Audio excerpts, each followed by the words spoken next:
The Humber Students Federation board meeting gets heated over elections. And a fire rips through Kensington Market this morning. Humber News starts now.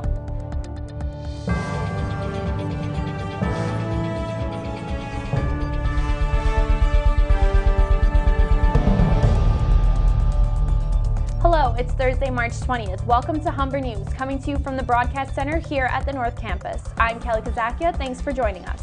And I'm John Mace. Ahead on our show, we'll have all your news, sports, and entertainment highlights, as well as your 5-day weather forecast. But first, Kelly has our top story.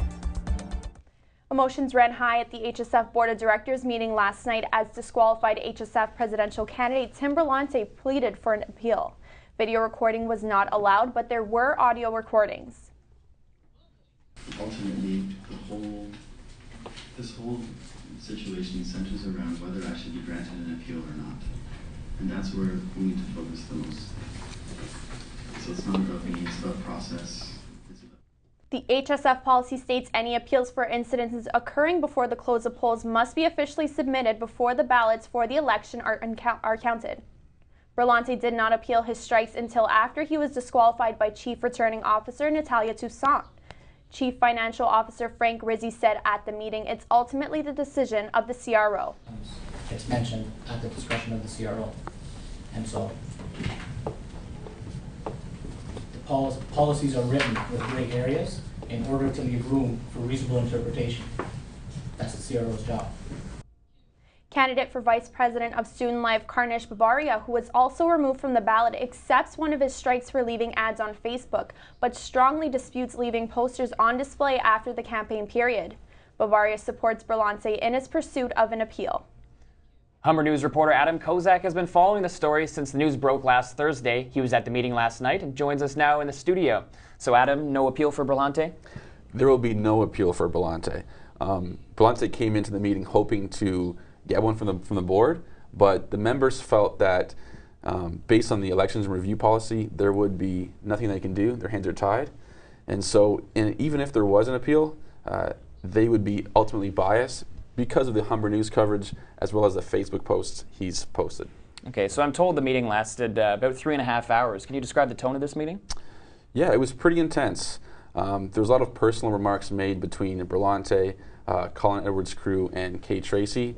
A lot of grievances that have happened over the year were brought up at this meeting, and overall it was professional. No voices were raised, no one was shouting, but it did get personal. So at this point, does it look like any policies or procedures are going to change for next year's HSF elections? Well, the Governance Review Committee, which is a subset of the Board of Directors, will meet in the summertime, and they will go over the electoral process and what kind of rules needs to be patched up for next year. Many comments were made at that meeting that there are some problems with it and that it should be changed, but for next year. Okay, so was it discussed at all what's going to happen to the votes that went to Tim Berlante or the other disqualified candidates? Well, ultimately, it wasn't determined how many votes Berlante ultimately did get. You can sort of deduce that he got about 1,500 more than the second place or the incumbent president. However, nothing's going to be done about that. It's unfortunate that happened, but many members dispute the fact that the votes were wasted. Instead, they just say that it's part of democracy. And if people get thrown off the ballot, then that's what should ultimately stand. Okay. Well, thanks a lot for joining us in studio. Humber News reporter Adam Kozak. No problem. The next step in the process will be HSF's annual general meeting next week. Humber reporter Corey Weir has more. Not even 24 hours after Wednesday's Board of Directors meeting, Humber Student Federation has begun to promote next week's annual general meeting. The meeting gives a voice to the student body on HSF topics such as the budget and the introduction to new board members and executives.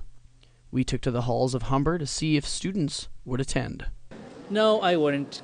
No, I wouldn't. I would like to learn more about the HSF and the HSF, what they do, but it's just with work and school, it just doesn't allow me the time to actually do that. Of course, I'll love to go to that meeting. I would definitely express my opinion, especially if it's someone that I didn't really have a bias to.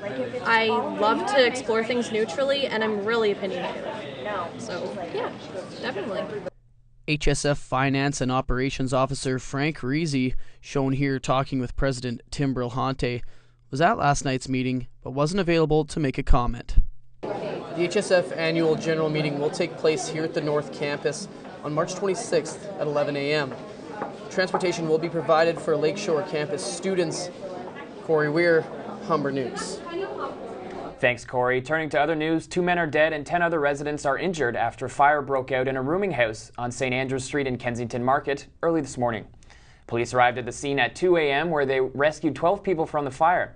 It's believed to have started on the second floor and spread to the third floor. According to Toronto Fire Services, all 12 people were taken to the hospital, where 2 victims died.